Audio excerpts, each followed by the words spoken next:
మరి ఇప్పుడు వచ్చిన మీ అందరికీ కూడా ప్రభు పేరట నా హృదయపూర్వకమైన మరి వందనాలు తెలియజేస్తున్నాను. మరి ఈ దినమున కృపా వర్తమానములు మనము విని దేవుని చేత మరి ఆశీర్వాదాలు పొందుదాం.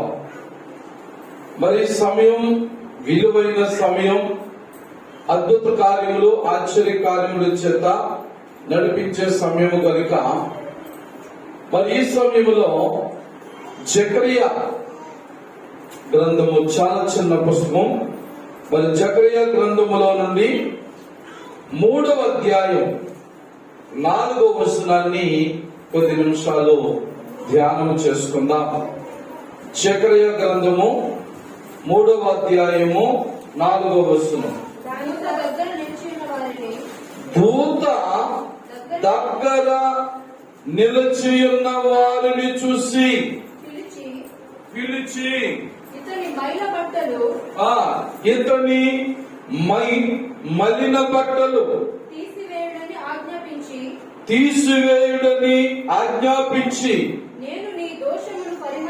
నేను నీ దోషమును పరిహరించి ప్రశస్తమైన వస్త్రములతో నిన్ను అలంకరించుచున్నానని సెలవిచ్చెను. దేవుని స్తోత్రం. హల్లెలూయా, హల్లెలూయా. ప్రభునందు ప్రియులారా, ఈ జనవరి నెలలో ఆఖరి ఆదివారములో ప్రవేశించిన మరి నీవు నేను కూడా మన ఆత్మీయ జీవితము, మన భక్తి జీవితము ఏ రీతిలో ఉన్నదో ఒక్కసారి పరీక్షించుకునే సమయం ఇది. ఎందుకంటే దినములు, వారాలు, నెలలు, సంవత్సరాలు కూడా చాలా శరవేగముగా సాగిపోతా ఉన్నాయి. మరి దినమున అప్పుడే మరి జనవరి ఎన్నో తారీఖు అండి, 30వ తారీఖు వచ్చేసింది. ఆఖరి ఆదివారం, మరలా ఆదివారం అంటూ నీ జీవితంలో నా జీవితంలో వస్తే అది మరి ఫిబ్రవరి నెల 6వ తారీఖు మొదటి ఆదివారం వస్తారు. దేవుని స్తోత్రం. మనము దినాలు సాగిపోతా ఉన్నాయి, కానీ మన జీవితంలో ఎలాంటి అభివృద్ధి, ఎలాంటి ఆశీర్వాదములు, ఎలాంటి దీవెనలు పొందుతున్నామో జ్ఞాపకం చేసుకోవాలి. ఇక్కడ జకరియా ప్రవక్త ద్వారా ప్రభు పలుకుచున్న ఒక విలువైన మాట. ఈ 4వ వచనములో చక్కని మాట ఉంది. ఆ మాట ఎవరితో మాట్లాడుచున్నది అన్నది 3వ అధ్యాయంలో 1వ వచనంలో చూడగలరు. మరియు యెహోవా దూత ఎదుట ప్రధాన యాజకుడైన యెహోషువ నిలువబట్టుయు సాతాను ఫిర్యాది అతని కుడిపార్శ్వమున నిలువబట్టుయు అతడు నాకు కనపరచెను. సాతాను యెహోవా నిన్ను గద్దించును, యెరూషలేమును కోరుకొని యెహోవా నిన్ను గద్దించును. ఇతడు అగ్నిలో నుండి తీసిన కొరవి గలవాడై ఉన్నాడు కదా అని యెహోవా దూత సాతానుతో అనెను. దేవుని స్తోత్రం. సాతాను గారి యొక్క కుతంత్రాలు ఎంత ఘోరాతి ఘోరముగా ఉన్నాయో మనం ఈ లేఖనములో చూడగలం. దైవజనుడైన ప్రధాన యాజకుడైన యెహోషువను సాతాను శోధించాలని చూస్తున్నాడు. ఎవరినండి? దైవజనుని, ప్రధాన యాజకుడు అంటే ఇంకా ఆయనే అందరికంటే పెద్దవాడు. ఆయన కింద యాజకులు, పరిచారకులు మరి ఇలా ఉంటారు కేటగిరీ. కానీ ప్రధాన యాజకుని శోధిస్తే మొత్తం అంతా గలిబిలైపోదు. అంతే కదండి. కుటుంబంలో కుటుంబ యజమానుని గాని యజమానురాలిని గాని సాతాను శోధిస్తే ఆ కుటుంబం ఎంత గలిబిలైపోద్దో మనకు తెలుసు. అలాగే సాతాను గడు ఇక్కడ దైవజనుడైన యెహోషువను శోధించాలని ప్రయత్నం చేస్తా ఉన్నాడు. అందుకే బైబిల్ గ్రంథం చాలా క్లియర్ గా పత్రికలో చెప్తున్నాడు, నీ అపవాదైన సాతాను గర్జించు సింహం వలె ఎవరిని మృంగుదునని వాడు తిరుగులాడుచున్నాడు. ప్రభునందు ప్రియులరా గమనించండి.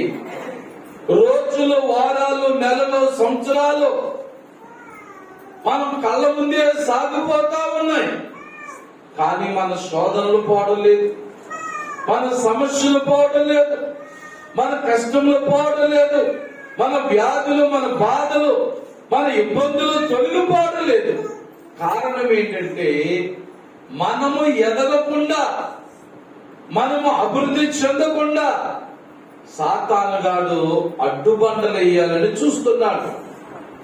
నీ భక్తిని పాడు చేయాలి, నీ ప్రార్థన జీవితమును పాడు చేయాలి, నీ విశ్వాస జీవితమును పాడు చేయాలని సాతానుగాడు చూస్తున్నాడు. కానీ ఇక్కడ ప్రధాన యాజకుడైన యెహోషువను సాతాను శోధించి అతన్ని పడగొట్టాలని ప్రయత్నం చేస్తున్నప్పుడు దేవుని దూత ఏమని మాట్లాడిందో మనము చూడగలం. అతడు దేవుని నుంచి తీయబడ్డవాడేనందండి, కొలిమిలో నుండి. అంటే దైవజనుడైన ఒక నిజమైన విశ్వాసి అయిన దేవునిలో నుండి తీయబడిన వారం అంటే కొలిమిలో నుండి, అంటే కాల్చబడిన వారం. చెప్పడం మనం ఎవరమండి? కాల్చబడిన వారు. పాత బంగారానికి మరి అగ్నిలో వేసి కాల్చినప్పుడు అది ఎలా ఉంటుందో మరి మీకు తెలుసు. తెలియకపోతే మన సంఘ పెద్దలు ఇస్సాకు గారిని అడగాలని చెప్తారు. నేను ఇస్తాను, ఆయన బంగారు వ్యాపారం పని చేస్తున్నారు కాబట్టి పని చేస్తున్నారు. ప్రియులారా, దేవుని బిడ్డలమైన నీవు నేను కూడా కొలిమిలో నుండి తీయబడిన వారు, కాల్చబడిన వారు. హల్లెలూయా. అయినా సరే సాతాను యొక్క ఆలోచనలు, సాతాను యొక్క తలంపులు ఏంటంటే ఏదో రీతిలో మనలను శోధించాలి. చెప్పండి, ఏదో రీతిలో శోధించాలి, మన భక్తిని పడగొట్టాలి, మన ప్రార్థన జీవితాన్ని పోగొట్టాలి. అది సాతాను పని.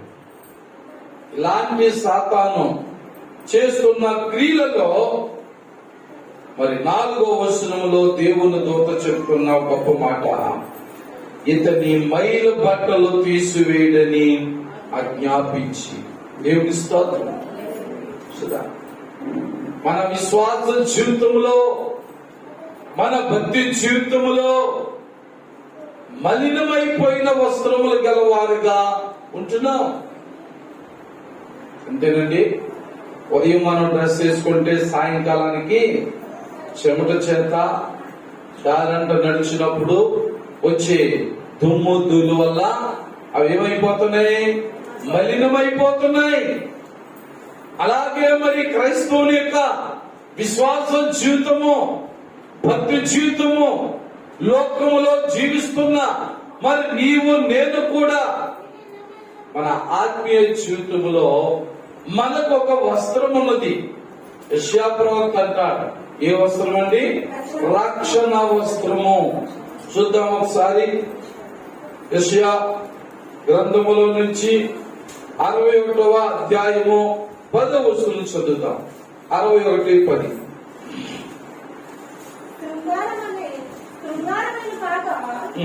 ధరించుకున్న పెళ్లి కుమారుని రీతిగాను ఆభరణములతో అలంకరించుకున్న పెళ్లి కుమార్తె రీతిగాను ఆయన రక్షణ వస్త్రములను. చూడండి ఇక్కడ ఏముందండి? ఆయన రక్షణ వస్త్రములను. దేవుని స్తోత్రం. ఆయన రక్షణ వస్త్రములను నాకు ధరింపజేసి ఉన్నాడు. దేవుని స్తోత్రం.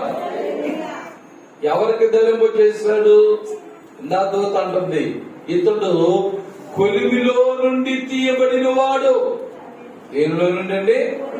కొలిమిలో నుండి తీయబడిన వాడు. తన పై వస్త్రములన్నీ కూడా మలినమైపోయినప్పుడు ఆ మలినమైపోయిన వస్త్రములతో అతను కొలిమిలో వేసి కాల్చబడిన వాడు కనుక అతనికి ఇప్పుడు నేను ఏ వస్త్రములు ధరించున్నాను అన్నాడు ప్రభువారు. రక్షణ వస్త్రములను ధరింపజేసి ఉన్నాడు. దేవుని స్తోత్రం. ప్రభునందు ప్రియులారా, ప్రార్థనలో నీవు నలిగి విరిగినట్లయితే, విశ్వాస జీవితంలో నువ్వు నలిగి విరిగిన వ్యక్తిగా ఉండాలి. వాక్యం అంతే చెప్తున్నాడు. దేవునికి ఇష్టమైన బలి ఏంటంటే విరిగి నలిగిన హృదయమే దేవునికి ఇష్టమైన బలులు. దేవుని స్తోత్రం.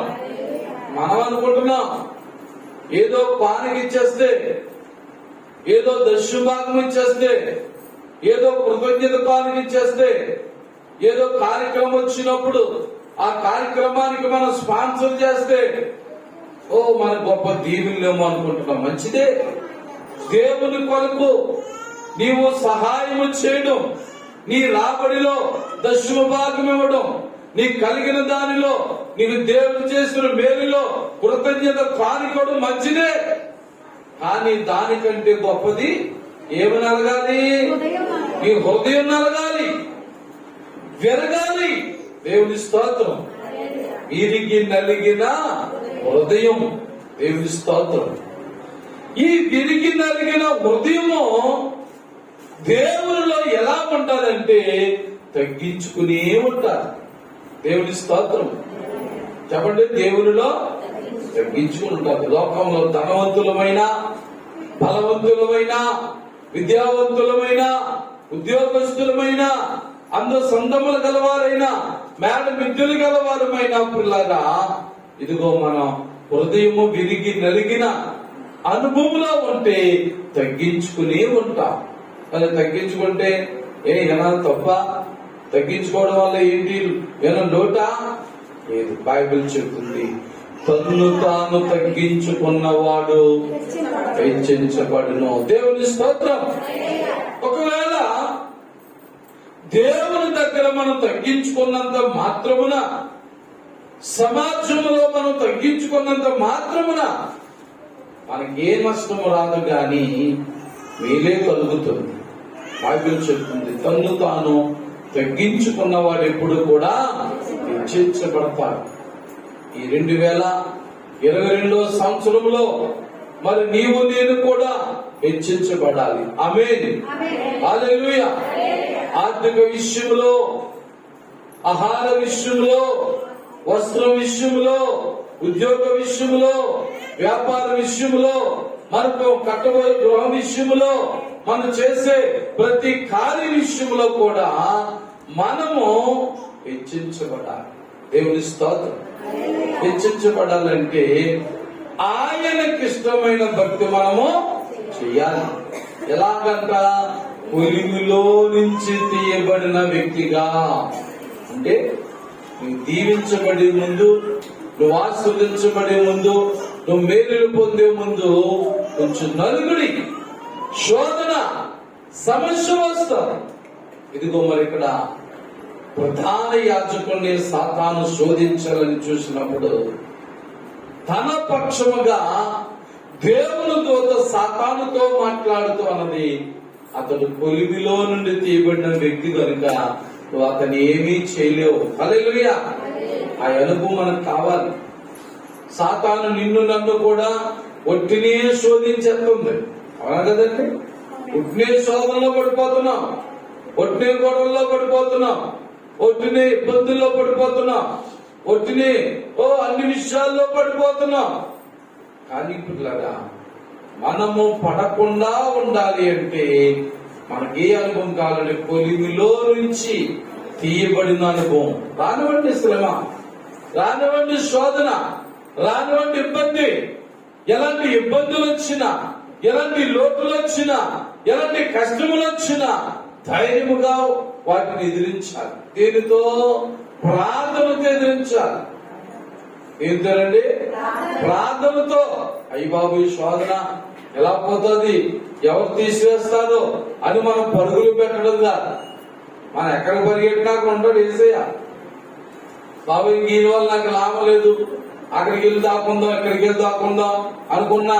మరి ఆ కీర్తనగాడు అంటాడు, నేను ఆకాశంలోకి వెళ్ళి అక్కడ నీవు ఉన్నావు, సముద్ర దిగాంతంలోకి వెళ్ళి అక్కడ నీవు ఉన్నావు. కాబట్టి ఎక్కడికి మనం వెళ్ళినా అక్కడ ప్రభు ఉన్నాడు. కనుక ఆయన నుంచి తప్పించుకోలేము. కనుక మనం శ్రమలు వచ్చినా, బాధలు వచ్చినా ప్రభు మీద ఆధారపడాలి. అందుకే మీకు అనేక సార్లు యోబు గారి యొక్క ఆశీర్వాద చరిత్ర కంటే ఆయన శ్రమలు పడిన మరి విషయాన్ని జ్ఞాపకం చేస్తా ఉంటారు. యోబు గారి జీవితంలో ఎన్ని శ్రమలన్నీ, నిజంగా కొలువులో కాలిపోతున్నాడు. నేను అమ్మా ఇందులోనూ కొలువులో కాలిపోతున్నాడు. ఆ కాలిపోతున్న వ్యక్తి మీద ఇంకా అగ్ని వేసేవారు, ఆ స్నేహితులు వస్తున్నారు, బంధువులు వస్తున్నారు, భార్య వస్తుంది. అబ్బో రకరకాల ఆ కొలుముతో కూడిన మాట్లాడుతూ ఉన్నారు. అయినా ఆయన ఏమైనా పట్టించుకున్నాడా? నో. అతొక్కసారి ప్రభుని నమ్మాడు. హల్లెలూయా. ఆయనే నిజరక్షకుడని నమ్మాడు. ఆయన అద్భుత కార్యములు చేయగలవని నమ్మాడు. తాను ఏమైతే కలిగి ఉన్నాడో అవన్నీ కూడా దేవుడు ఇచ్చాడని నమ్మాడు. దేవుని స్తోత్రం. తాను కలిగినవన్నీ కూడా దేవుడు ఇచ్చాడని నమ్మాడు. కాబట్టి అతనికి అన్ని పోయినప్పుడు యోబు గ్రంథం 1వ అధ్యాయంలో ఏమన్నాడు? యెహోవా ఇచ్చెను, యెహోవా తీసుకొనెను, దేవునికి స్తోత్రం. హల్లెలూయా. మనం ఒట్టివారం అండి. ఎవరమండి? మనం ఒట్టివారం. దేవుడు ఇస్తేనే మనం దీవించబడగలం. నీ రెక్కల కష్టాలను పెట్టో, లేకపోతే నీకు ఉద్యోగం పెట్టో, నీ వ్యాపారం పెట్టో, నేను వేయనగా పగలనగా నేను కష్టపడిపోతాను, పని చేసేస్తాను, డబ్బులు సంపాదించేస్తాను అనుకుంటే జరిగే పని కాదు. దేవుడు దీవించాలి. నువ్వు మొదలు పెట్టిన ఆ చిన్న వ్యాపారమునైనా దేవుడు దీవిస్తేనే నువ్వు దీవించబడగలవు. నువ్వు ప్రారంభించిన చిన్న ఉద్యోగమైనా దీవించబడాలంటే దేవుడే దీవించాలి. నువ్వు ఏ కార్యం మొదలు పెట్టినా అది సఫలీకృతం అవ్వాలంటే దేవుడు దీవించాలి. హల్లెలూయా. అందుకే కీర్తనకారుడు అంటాడు, తన ప్రియులు నిద్రించుచుండగా ఆయన వారికి ఇచ్చుచున్నాడు. హల్లెలూయా. అంటే దేవుని నమ్ముకుని సోమపోతుల్లా పడుకోమనా? ఆ మాట తప్పదు కదా. క్రైస్తవుడు సమయానికి పడుకోవాలి, సమయానికి లేవాలి. దేవుని స్తోత్రం. దేవుని కొరకు చేసే కార్యములు చేయాలి. దేవుడు నీకు అప్పగించిన ఉద్యోగమైన, వ్యాపారమైన అవి చేయాలి. హల్లెలూయా. అంటే సమయానికి నిద్రపోయి సమయానికి లేచే వాడే నిజమైన క్రైస్తవుడు. హల్లెలూయా. ఎందుకంటే ఇప్పుడు దేవుని యొక్క దీవెనలు, దేవుని యొక్క ఆశీర్వాదాలు ఇచ్చేవాడు ఆయన కనుక మనం ప్రార్థన చేయాలి. ఎందుకంటే చాలా మంది ఓవర్ డ్యూటీలు చేస్తారు. ఉద్యోగస్తులైతే, వ్యాపారస్తులైతే వారు కూడా ఓవర్ డ్యూటీలు చేస్తారు.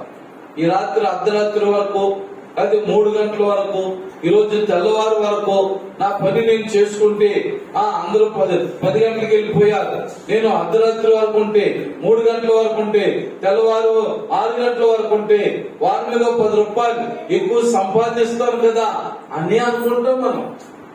ఈ లోపల నిద్ర పోతుందని, నిద్ర వల్ల వచ్చే రోగాలు ఏంటో ఇవన్నీ మర్చిపోతాం మనం. చూసారా, ఏంటి ప్రయోజనం?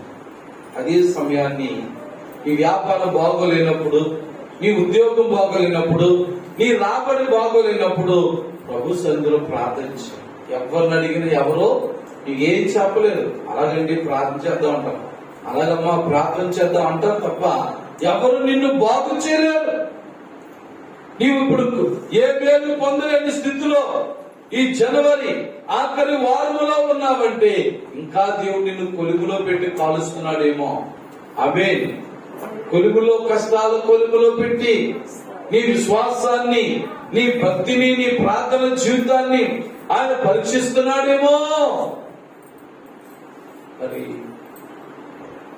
ఈ నెలలో నీవెంతగా నలిగిపోయి ఈ ఆఖరి ఆదివారం వరకు కూడా ప్రభులో బలమైన బిడ్డగా ఉంటే ఇదిగో మరలా ఆదివారం లోపులో అద్భుత మేలు పొందబోతున్నవేమో. హల్లెలూయా. పొందుతావు, ఆయన చేస్తాడని నమ్మాలి. ఒకవేళ నీ జీవితంలో, నా జీవితంలో కూడా ఈ జనవరి నెల నలుగుడుగా ఉంటే, లేక అగ్నిలో కొలిమిలో వేయబడి కాలుచున్న రీతిలో నిందలు రావచ్చు, అవమానములు రావచ్చు, ఆహారములోటు, మరి వస్త్రములోటు, గృహములోటు, మన జీవితంలో అనేకమైన లోటులతో ఉండొచ్చు. కానీ ఓర్చుకుందాం. దేవుని స్తోత్రం. ఏం చేద్దామండి? ఓర్చుకుందాం. యాకోబు పత్రికలో 1వ అధ్యాయంలో అంటాడు, శోధన సహించువాడు ధన్యుడు. నిజముగా నీలో నాలో గాని విశ్వాసం ఉంటే శోధన వచ్చినా దాన్ని తప్పిస్తాడటండి దేవుడు. మరి జకర్యా గ్రంథములో ఈ 3వ అధ్యాయం 4వ వచనంలో అదే మనం చూస్తున్నాం. శోధన వచ్చింది. శోధన వచ్చినటువంటి ఆయనకు దేవుని దూత కావలిగా ఉండి నడిపిస్తా ఉన్నది. దేవుని స్తోత్రం. నిజమే, నీ జీవితంలో, నా జీవితంలో కూడా దేవుని యందు భయభక్తులు కలుగుంటే మనకు ఒక దూత కావలిగా ఉంటారు. హల్లెలూయా. ఇంకా మనం సెక్యూరిటీని పెట్టుకోక్కర్లేదు, గన్మ్యాన్ పెట్టుకోక్కర్లేదు, మరి ఎవరిని కూడా పెట్టుకొని నడవలసిన పని లేదు. మన భక్తి సరిగా ఉంటే, మన విశ్వాసం సరిగా ఉంటే, మన ప్రార్థన జీవితం సరైనది ఉంటే పిల్లారా ఆయనే మనకు సెక్యూరిటీగా ఉంటాడండి. దేవుని స్తోత్రం. అందుకే 23వ కీర్తన 1వ వచనం అన్నాడు, యెహోవా నా కాపరి. ఆమేన్. యెహోవా నా కాపరి, నాకు ఏమి కలగదు, ఏ లోటు కలగదు, ఏ శోధన కలగదు, ఏ కష్టము కలగదు, ఏ ఇబ్బంది కలగదు, ఏ వ్యాధి కలగదు, ఏ బాధ కలగదు. మరి ఆయన కాపరిగా ఉండాలంటే ఒడ్డున వచ్చేస్తుంది. మరి ఎవరు పడితే ఆయన కాపరిగా ఉండడే, ఎవరిని పడితే అయినా వారికి వాచ్మెన్ గా ఉండే దేవుడు కాదే, ఎవరిని పడితే వారిని కాపాడుతుండే దేవుడు కాదు.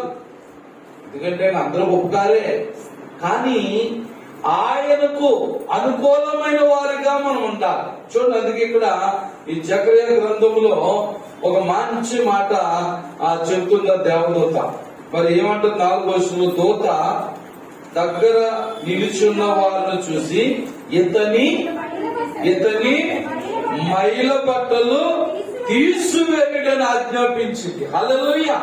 అది దేవుని యొక్క దూత నిన్ను కాపాడాలంటే, దేవుడు నిన్ను నన్ను కూడా కాపాడాలంటే పిల్లరా ఏమి తీయాలటండి?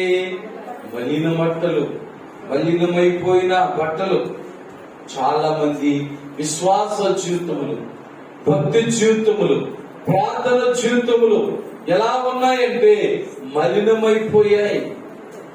విశ్వాసములో పడిపోయారు, భక్తిలో పడిపోయారు, ప్రార్థన జీవితంలో పడిపోయారు, క్రమంగా మందిరములకు రాకుండా పడిపోయారు. ఈ రీతిలో మనము దేవుని వాక్యానుసారమైన రీతిలో మనం ఉండకపోతే మన ఆత్మీయ జీవితం, మన భక్తి జీవితం ఏమైపోయిందండి? మలినమైపోతుంది. చెప్పండి, ఏమైపోతుంది? మనం మలినమైన ఎప్పుడు అనుకుంటాం? ఎవరైనా చనిపోతే వాళ్ళు ముట్టుకుంటే మైలేమనుకుంటాం, లేకపోతే ఎవరింటికన్నా వెళ్తే మైలేమనుకుంటాం. అబ్బాయి వాక్యంలో అలాంటిది కాదు. అసలైన మలినం అంత మనలో ఉంది. మైలు పడ్డాం మనం. ఎవరో మైలు పడ్డారని వారి ఇంటికి వెళ్ళడం మానేస్తాం, వారి కష్టాలుంటే పరామర్శించడం మానేస్తాం. కానీ బైబిల్ ఏం చెబుతుంది? నిజంగా నీవు నేను మైలు పడ్డా. దేని చేత? పాపముల చేత, దోషముల చేత, మరి అనేకమైన కష్టముల చేత, అనేకమైన శోధన వేదనల చేత మనము మైలు పడ్డాం. చూద్దాం ఒకసారి యెషయా గ్రంథము 53వ అధ్యాయము 43వ అధ్యాయము 25వ వచనం చదువుదాం ఒకసారి. యెషయా గ్రంథము నేనే నా చిత్తానుసారముగా ఆమేన్. నేనే నా చిత్తానుసారముగా నీ అతిక్రమములను తుడిచివేయుచున్నాను. హల్లెలూయా. పాపముల చేత, దోషముల చేత, అతిక్రమముల చేత మన జీవితం అంతా మలినమైపోయింది. మలినమైపోయిన మన జీవితాన్ని మరి యెషయా ప్రవక్త ద్వారా ఈ 43వ అధ్యాయం 25వ వచనంలో ప్రభువు అన్నాడు, నేనే నిన్ను నా చిత్తానుసారముగా నీ అతిక్రమములను తుడిచివేయుచున్నాను. ఆమేన్. ఆయన తుడిచివేస్తే మన మలినమంతా పోతాం. మన మలినం పోవాలని పొద్దున్న సాయంకాలం వరకు ట్యాప్ దగ్గర, పైపు దగ్గర కూర్చుని మనం ఎంత తోమినా ప్రయోజనం లేదండి. ఎవరు కడగాలి?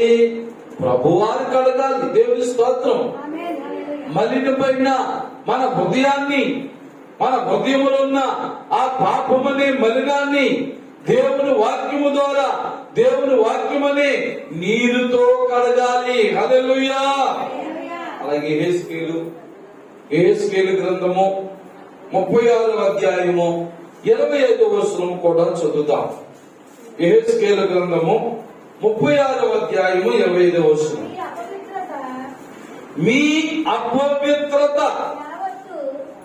అపవిత్రత యావత్తు పోవునట్లు నేను మీ మీద శుద్ధ జలమును జల్లుదును. దేవుని స్తోత్రం. మన అతిక్రమములు, మన దోషములు అనగా మన మైలు పడిన మన బ్రతుకులన్నీ కూడా ఆయన కడిగి వేయడానికి ఏ జలమును జల్లుతానండి? శుద్ధ జలము. హల్లెలూయా. మరి ఏమనుకోకుండా మాట అంట. ఈ రోజుల్లో కొన్ని చోట్ల, కొన్ని చర్చల్లో జీవ జలాలని ఇస్తున్నారు. అవి మామూలు నీళ్లే. వాటి వల్ల నెత్తిమీద జల్లుకోవడం వల్ల వాటి వల్ల ఏమీ ప్రయోజనం ఏమి లేదు. ఇదిగో ఇక్కడ వాక్యం చెప్తుంది. యెహెజ్కేలు గ్రంథం 36వ అధ్యాయం 25వ వచనములో ప్రభు నీతో నాతో మాట్లాడుచున్నాడు. శుద్ధ జలము చేత మలినమైన నీ జీవితాన్ని నేను కడిగి వేస్తాను. హల్లెలూయా. చూద్దాం. ప్రకటన గ్రంథం 7వ అధ్యాయం 14వ వచనం కూడా చదువుదాం. ప్రకటన గ్రంథం 7వ అధ్యాయం 14వ వచనం చదువుదాం. 7వ అధ్యాయం 14వ వచనం. అందుకు నేను అయ్యా నీకే తెలియననగా అతడు ఇలాగూ నాతో చెప్పాను. ఎక్కడి వీరు మహాశ్రమలలో నుండి వచ్చిన వారు గొర్రెపిల్ల రక్తములో తమ వస్త్రములను ఉతుకుకొని వాటిని తెలుపు వాటిని తెలుపు చేసుకొని చేసుకొని దేవుని స్తోత్రం చెప్పండి. హల్లెలూయా. ఈ జకర్య గ్రంథంలో ఏమన్నాడు? ఇతని మైల బట్టలు తీసివేయండి. ఆమేన్. పిల్లరా, నీ యొక్క నా యొక్క వస్త్రములను ఎక్కడ శుద్ధి చేసుకోవాలంటండి? అమ్మ ఎక్కడ? నీళ్ళు కాదు, మామూలు నీళ్ళు కడిగితే ఏమైపోదు. గొర్రె పిల్ల రక్తం. మనకు ఒక రక్షణ వస్త్రాన్ని దేవుడు ఇచ్చాడు. ఈ రక్షణ వస్త్రం చదివాను కదా, అతనికి రక్షణ వస్త్రమును ధరింపజేసి ఉన్నాడు అని చదివాం యెషయా గ్రంథంలో 61వ అధ్యాయంలో. ప్రియులారా, ఆ రక్షణ వస్త్రం నీవు నిర్లక్ష్యము చేయడం చేత, నువ్వు భక్తిని కొనసాగించలేకపోవడం చేత, నువ్వు క్రమంగా మందిరానికి రాలేకపోవడం చేత, పాటలతో దేవుని మహిమపరచలేకపోవడం చేత, దేవుని సాక్ష్యములతో గర్వపరచలేకపోవడం చేత, నీ ఆత్మీయ జీవితం, నీ ఆత్మీయ రక్షణ వస్త్రం ఏమైపోయింది? మలినమైపోవడం చేత సాతానుకు దగ్గరైపోయాం. సాతాను గాడు మనం శోధిస్తున్నాడు, బాధిస్తున్నాడు, అనేక శ్రమలు పెడుతున్నాడు, కష్టాలు పెడుతున్నాడు. మన వ్యాపారాలు స్థిరం లేకుండా చేస్తున్నాడు, మన ఉద్యోగులు స్థిరం లేకుండా చేస్తున్నాడు, మన యొక్క సంతోషం, మన ఆనందం స్థిరముగా లేకుండా మరి వాడు చేస్తున్నాడు. కనుక వీళ్ళ మనం ఏం చేయాలంటే మరలా మార్పు చెంది ప్రభు దగ్గరకు వస్తే, ఇదిగో గొర్రె పిల్ల రక్తములో తమ వస్త్రములు ఉతుక్కున్నవారు. దేని స్తోత్రం. అలా ఉతుక్కోవాలి. ఒకవేళ ఈ 2022 సంవత్సరంలో జనవరి వెళ్ళిపోయిన నా బ్రతుకు ఎలాగా ఉంది, నా బ్రతుకు పాత జీవితం లాగా ఉంది, నా బ్రతుకు ఎప్పటిలాగా ఉంది అని బాధపడుతున్న ప్రియ సహోదరి సహోదరుడా, అలాగే కృపావార్త వర్తమానం నిల్చున్న వారులారా, ఒక్కసారి ప్రశ్నేసుకుందాం. మన ఆత్మీయ జీవితం మైలుపడడానికి, మన భక్తి జీవితం మైలుపడడానికి, లేక మన రక్షణ వస్త్రం మైలుపడడానికి కారణం ఏంటో నువ్వు అర్థం చేసుకో. మనలో స్థిరమైన భక్తి లేకపోవడం వల్లే నువ్వు ప్రతి వారం మందిరానికి వచ్చి దేవుని దాసుల ద్వారా ప్రభు బయలుపరచబడే వాక్యము చేత నీ రక్షణ వస్త్రాన్ని నువ్వు ఉతుక్కున్నావనుకో, ఏ శోధన నీకు ఉండదు, ఏ బాధ ఉండదు నీకు. కనుక మనం అలాగే చేయలేక ఎన్నో ఆదివారాలు పోగొడుతున్నాం, ఎన్నో శుక్రవారాలు పోగొడుతున్నాం. అందుకే మన రక్షణ వస్త్రం మరలా మైలు పడిపోయింది. మైలు పడిపోతే సాతాను గారు దగ్గరైపోతున్నాడు. సాతాను గారు దగ్గరైపోతే మనం ఎవరికి దూరం అయిపోతాం? దేవునికి దూరం అయిపోతాం. దేవుడి ఇచ్చే ఆశీర్వాదాలకు దూరం అయిపోతాం. దేవుడు చేసే అద్భుత కార్యాలకి, ఘనమైన కార్యాలకి దూరం అయిపోతాం. మనం ఇప్పుడు అనుకుంటాం, అయ్యి బాబాయ్ లాస్ట్ ఇయర్ అండి, పోయిన సంవత్సరం అండి, ఎంత బాగుందో నా జీవితం, ఎంత బాగుంది. నువ్వు బాగా దేవుని ఆనందించు, ప్రభుకి దగ్గరగా ఉన్నావు. ఇదిగో మరి 2022 వచ్చులోకి దేవునికి దూరం అయిపోయావు, ప్రార్థనకు దూరం అయిపోయావు, ఆరాధనకు దూరం అయిపోయావు, నువ్వు సాతాను దగ్గర అయిపోయావు. సాతాను గారి పని ఏంటంటే మనలను పీడించడమే, మనం శోధించడమే, మనం పీడించుకుని తినడమే వాడి పని. అందుకే దైవజనుడైన యెహోషువ, ప్రధాన యాజకుడైన యెహోషువను సాతాను గారు శోధించాలని మరి ప్రయత్నం చేస్తున్నప్పుడు సాతానికి దేవదూత, అతను కావలిగా ఉన్న దేవదూత చెప్తున్న జవాబు ఏంటంటే, అతడు కొలిమిలో నుండి తీయబడిన వాడు. దేవుని స్తోత్రం. ఈ అలాంటి అనుభవం ఉందా? కొలిమిలో నుండి తీయబడిన అనుభవం నీలో నాలో ఉంటే పిల్లరా, మనము గొప్ప మేలు పొందుతాం. ఈ 2022లో ఒకవేళ జనవరి నెలలో ఏ మేలు పొందలేదని భయపడకు. ఫిబ్రవరి ఉంది, హల్లెలూయా. ఈ వారములో, ఈ నెలలో, ఈ దినమున ఏ మేలు పొందలేదని బాధపడొద్దుగా నిరీక్షణ ఉంచి వాక్యానుసరముగా నీ హృదయాన్ని శుద్ధి చేసుకుని నీ రక్షణ వస్త్రం ఏ విషయంలో ఏ పరిస్థితిలో మలినమైపోయిందో దాన్ని ఒకసారి నువ్వు గ్రహించి మరలా ప్రభు దగ్గరకు వస్తే ప్రభు అంటున్నాడు, నేను నీ మీద శుద్ధ జలములు చల్లి నిన్ను శుద్ధి చేస్తా. హల్లెలూయా. దేవుడు మనం శుద్ధి చేయాలి కానీ పాస్టర్ గారు ఎవరు మనం శుద్ధి చేయలేరండి. ఈ రోజుల్లో గొప్పగా చెప్పుకుంటున్నారు, ఇదిగో నేను చేతులు వేస్తే మీరు శుద్ధి అయిపోతారు, నేను ఇలా చేస్తే శుద్ధి అయిపోతారు, మా చర్చకు వస్తేనే శుద్ధి అయిపోతారు, ఇన్ని రోజులు వస్తేనే శుద్ధి అయిపోతారు, ఇన్ని వారాలు వస్తేనే శుద్ధి అయిపోతారు. నో, నేను ఇప్పుడు అలాంటి బోధన చేయను. అలాంటి మాటలు చెప్పి ప్రజలను మభ్యపెట్టి పిల్లలను మాయ చేసి మరి ఎప్పుడు ప్రభు దగ్గర తీసుకురాను. వాక్యంలో ఉన్నదన్నట్లుగా చెప్పాలి. నన్ను కూడా శుద్ధి చేసేది ఎవరు? దేవుడు. ఆయన శుద్ధ జలం. అలాగే నీ మలిన బట్టలు, నా మలిన బట్టలు ఎక్కడ ఉతుక్కోవాలి? గొర్రె పిల్ల యొక్క రక్తంలో ఉతుక్కోవాలి. హల్లెలూయా. అది చెప్పాలి మనం. మా దగ్గర శుద్ధ జలం ఉందండి, మా దగ్గర ఇయ్యున్నాయిరండి, అయ్యున్నాయిరండి, దేవుడు మాకు ఈ వరాలు ఇచ్చారు, ఆ వరాలు ఇచ్చారంటే మరి అది కాదు మనకు కావాల్సింది.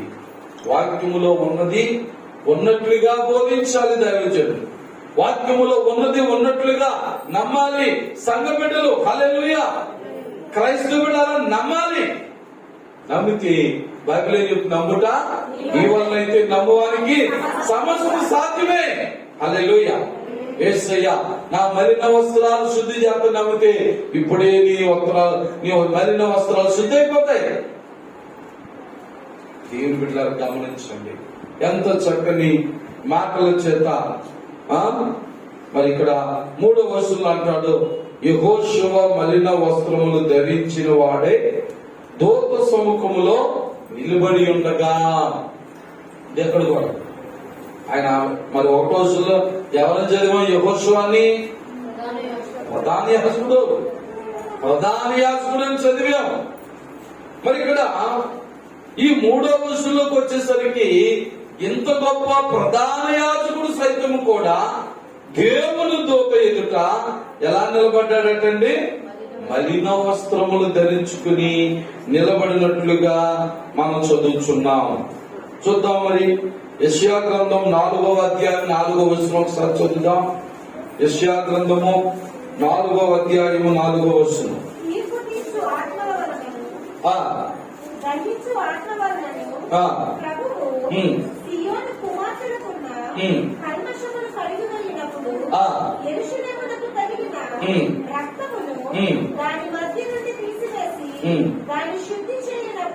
దాన్ని శుద్ధి చేయనప్పుడు సియోను కొండలలోని ప్రతి నివాస స్థలము మీదను. ఆమేన్. హల్లెలూయా. ఈ మలినమైపోయిన వస్త్రాలు ఎలాగ నేను చెడిపోయినండి, ఎలాగ పడిపోయినండి. ఈ రోజు క్రైస్తవులు చెప్తున్న మాట, ఎలాగ పడిపోయినండి. 2022 పాపంలో పడిపోయిన, మోసంలో పడిపోయాను, అన్యాయంలో పడిపోయాను, అక్రమంలో పడిపోయాను. చాలండి 2021 వరకు చేసిన భక్తి చాలు, 2021 వరకు చేసిన నాకున్న ఆత్మీయ జీవితం చాలండి, ఇంకా నా వల్ల కాదండి అనుకోకండి. ఇదిగో మరలా ప్రభు మలిన వస్త్రమును తీసివేయడానికి, నిన్ను శుద్ధి చేయడానికి ఆ గొర్రె పిల్ల రక్తము నీ మీద ప్రోక్షింపబడినప్పుడు మరలా శుద్ధి చేయబడుతున్నాం. 64వ అధ్యాయం యెషయా గ్రంథంలోని 64వ అధ్యాయం 6వ వచనం కూడా చదువుదాం. 64వ అధ్యాయము 6వ వచనం.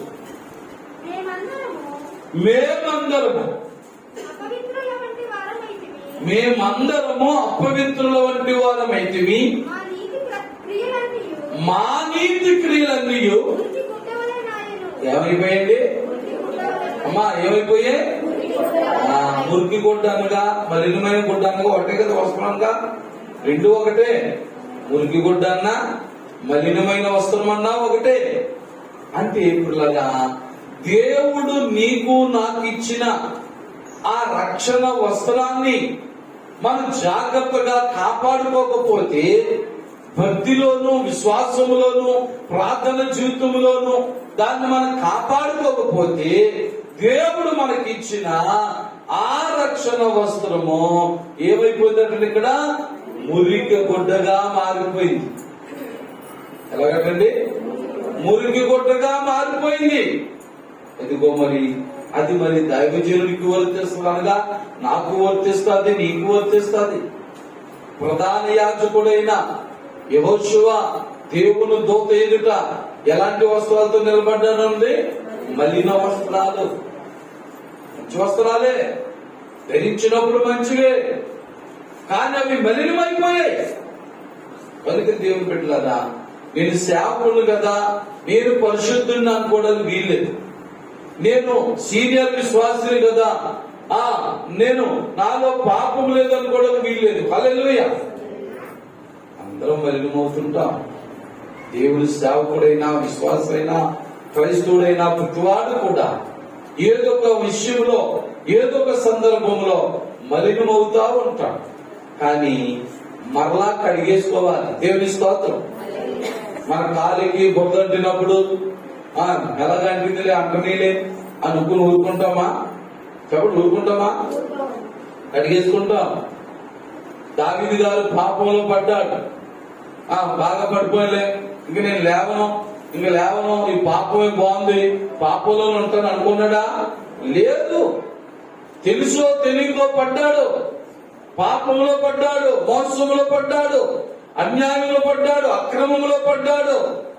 మరలా 51 కీర్తనలో మరలా తన తప్పును, తన పాపాన్ని ఒప్పుకుంటున్నాడు. తన మలిన వస్త్రాలు జ్ఞాపకం చేసుకుంటున్నాడు.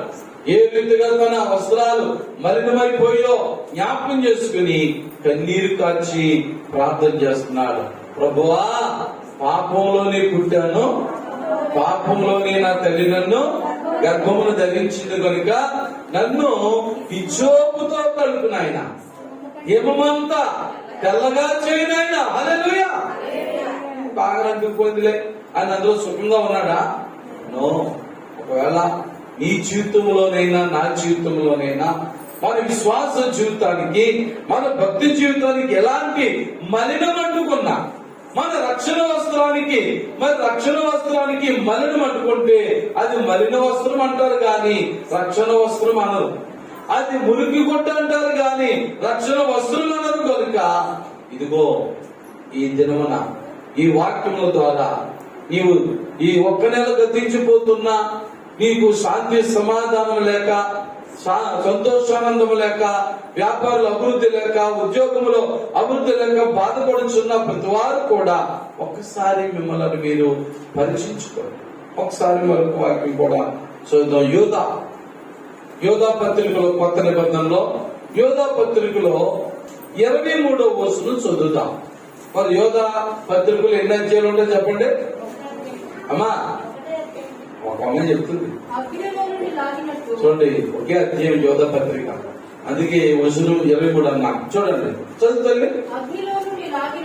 అగ్నిలో నుండి లాగినట్టు కొందరను రక్షించుడి, శరీర సంబంధమైన వారి అపవిత్ర ప్రవర్తనకు ఏమాత్రము నొప్పుకొనక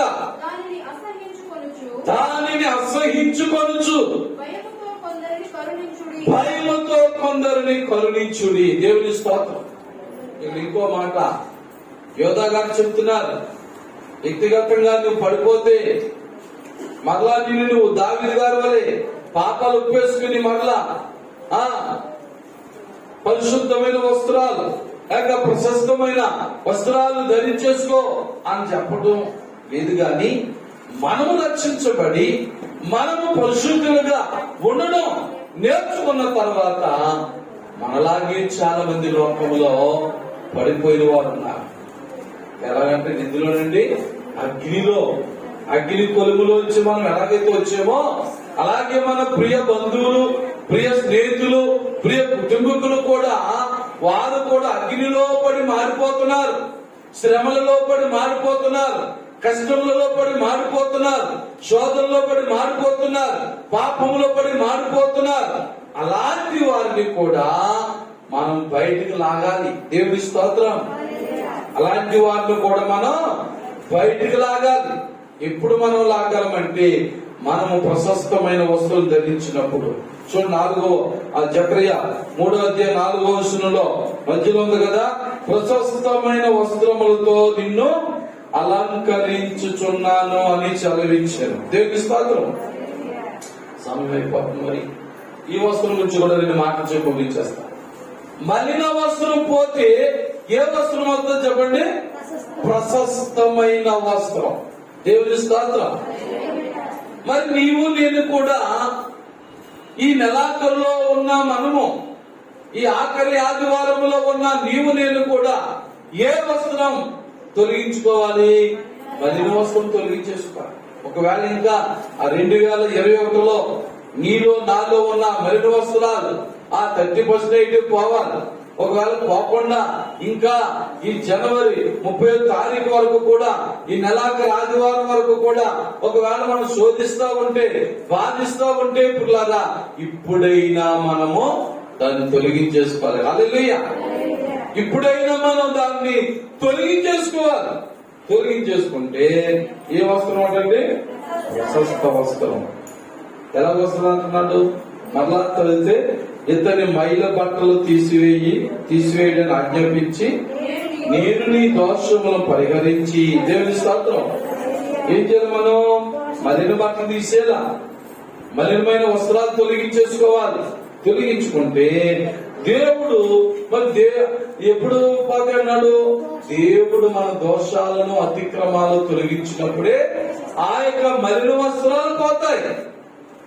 అలాగే ఎప్పుడైతే నీలో నాలో మనలో ఉన్న దోష పాప అతిక్రమమని మలిన వస్త్రాలు తొలగిపోతాయో పిల్లరా, అప్పుడు దేవుడు మనకు ఏమిస్తానన్నాడు? ప్రశస్త వస్త్రం. దేవుని స్తోత్రం. ఏ వస్త్రం అండి ఇది? ప్రశస్త వస్త్రం. ప్రశస్తమైన వస్త్రాన్ని దేవుడు ఇస్తా. సమయం లేదు కనుక ఇంకా 2 రిఫరెన్సులు చదివించి నేను ముగిస్తాను.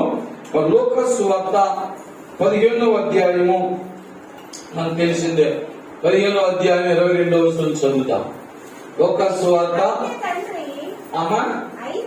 అయితే తండ్రి తన దాసులను చూసి ప్రశస్త వస్త్రము త్వరగా తెచ్చి వీరికి కట్టి వీరి చేతికి ఉంగరము పెట్టి పాదములకు చెప్పులు పెట్టి తొలగించుడి. దేవుని స్తోత్రం.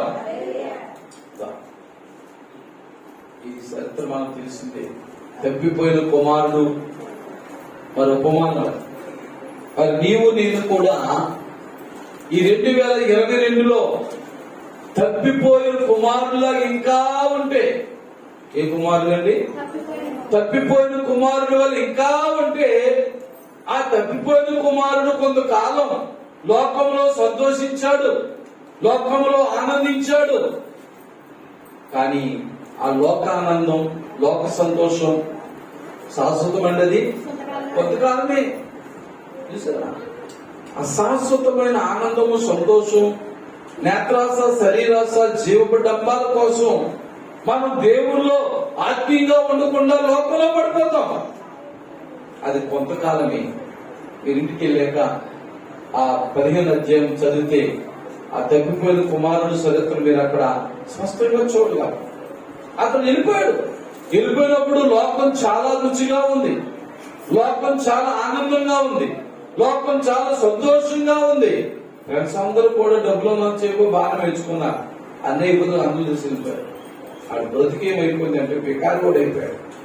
మలిన వస్త్రాలు అయిపోయి అతని వస్త్రాలన్నీ ఏమైపోయింది? గడ్డ మాసిపోయింది, బట్టలు మాసిపోయి, రూపురేఖలు ఏమిట. ఇక్కడ నుంచి డబ్బు పట్టుకుని వెళ్ళినప్పుడు ఉన్నంత ఆశీర్వాదాలు, తండ్రి దగ్గర నుంచి ఆశీర్వాదాలు పట్టుకుని వెళ్ళినప్పుడు ఉన్నంత ఆ యొక్క రూపురేఖలు లేవు ఆ కుమారుడు దగ్గర. ఎందుకంటే మలినమైపోయిన వస్త్రాలతో ఉన్నాడు, శాంతి లేకుండా ఉన్నాడు, సంతోషం లేకుండా ఉన్నాడు, సరైన ఆహారం లేని పరిస్థితిలో ఉన్నాడు. బుద్ధి వచ్చింది. ఏమొచ్చిందండి? అప్పుడు అతనికి బుద్ధి వచ్చి, ఇప్పుడు నీకు నాకు కూడా బుద్ధి రావాలి కదా. నేను స్తోత్రం. 2022వ సంవత్సరం జనవరి 30వ తారీఖు ఆఖరి ఆదివారం వచ్చినా నిజంగా నీలో నాలో ఎలాంటి ఆశీర్వాదములు ఎలాంటి దీవెనలు పొంది ఉండకపోతే సేవకులుగా నాకు విశ్వాసిగా నీకు కూడా ఇప్పుడు ఏం రావాలి చెప్పండి? బుద్ధి రావాలి. దేవుని స్తోత్రం. బుద్ధి వచ్చి అతను మళ్ళీ ఎక్కడికి వచ్చాడు? తండ్రి దగ్గరికి వచ్చాడు. ఎలా ఉండడానికి వచ్చాడు? కూలివారిగా, పనివారిగా, దాసులుగా ఉండాలని వచ్చాడు. కానీ తండ్రి ప్రేమ చూడండి అలా వచ్చిందా? వాడిని చూశాడు, హత్తుకున్నాడు. మన పిల్లలు కాస్త బెట్లో ఆడితేనే వాడు స్నానం చేసే వరకు మనం ఎత్తుకోవడం చాలా బాధపడతాం. వాళ్ళు ఏడ్చే ఉంటారు కాసేపు స్నానం చేసి ఎత్తుకుంటారు, స్నానం చేసి ఎత్తుకుంటారు అంటాం. ఇంత తండ్రివైనా సరే ఎందుకు చేత వాడు ఏదో మట్టిలో ఆడేది కాబట్టి, వాడు ఇంకా స్నానం చేయలేదు కాబట్టి. మరి ఈడో మలిన వస్త్రాలతో ఉన్నాడు. ఈ తప్పిపోయిన కుమారుడు బికారి వాళ్ళగా ఉన్నాడు. స్నానం లేదు, సరైన బట్టలు లేవు, కంపు కొడుతున్నాడు. మలినమైన వస్త్రాలు సువాసన కొడుతుందా కంపు కొడుతుందా చెప్పండి?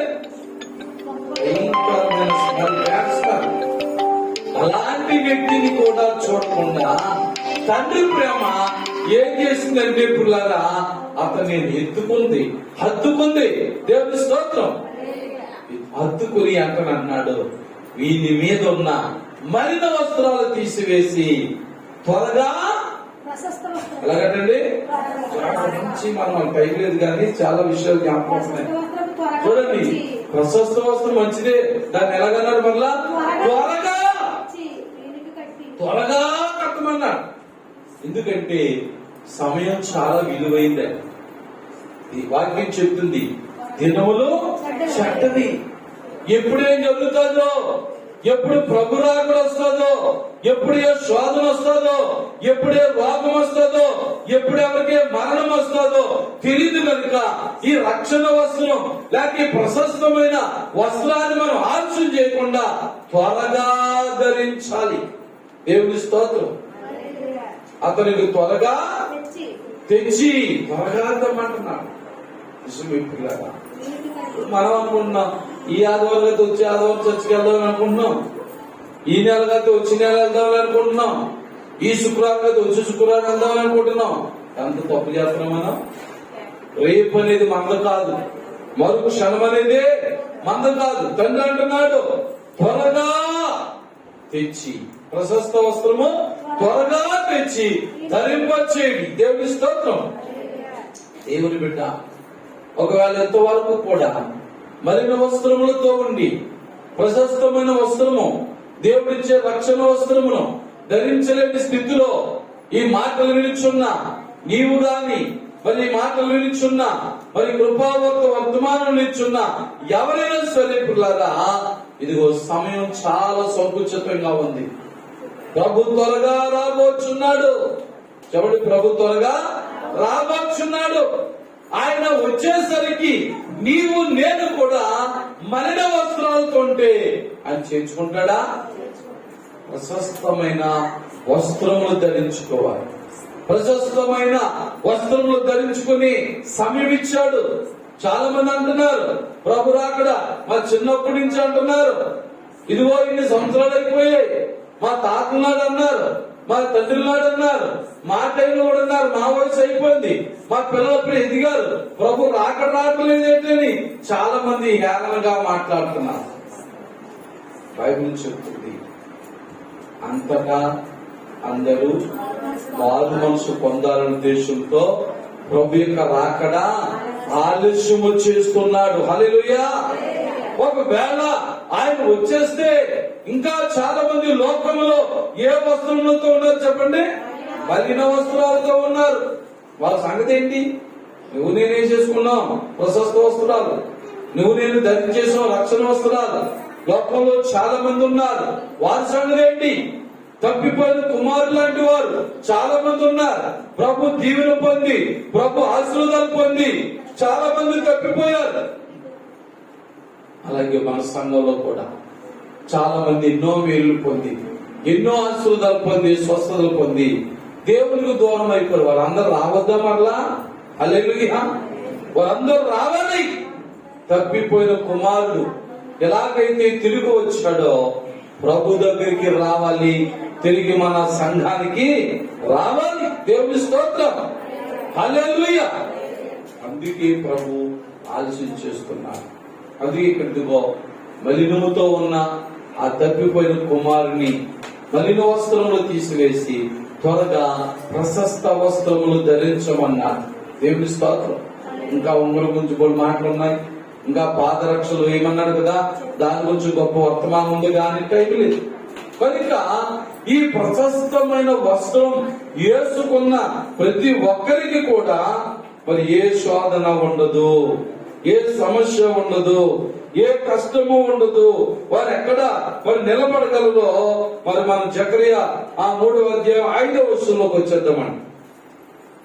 అతని తల మీద తెల్లని పాగా పెట్టించుడని నేను మనవి చేయగా వారు అతని తల మీద తెల్లని పాగా పెట్టి వస్త్రములతో అతనిని అలంకరించిరి.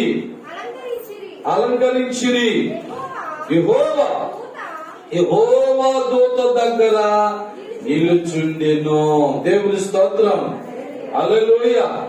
చూడండి 7వ వచనంలో ఇంకో మాట ఉంది. సైన్యములకు అధిపతియగు యెహోవా సెలవిచ్చినదేమనగా, నా మార్గములలో నడుచుచు నేను నీకు అప్పగించిన దానిని భద్రముగా గైకొనిన యెడల నీవు నా మందిరము మీద అధికారివై నా ఆవరములను కాపాడువాడు వగుదువు. దేవుని స్తోత్రం, హల్లెలూయా, హల్లెలూయా. మరియు ఇక్కడ నిలుచుండు వారికి కలిగినట్లు నా సన్నిధిని నిలుచు భాగ్యము నీకిత్తును. దేవుని స్తోత్రం. ఈరోజు మనం దేవుని సన్నిధిలో నిలుచున్నామంటే అది కూడా గొప్ప భాగ్యమేనండి. దేవుని స్తోత్రం. ఈ రోజున చాలా మంది దేవుని సన్నిధిలో ఉండే యోగ్యత లేదు.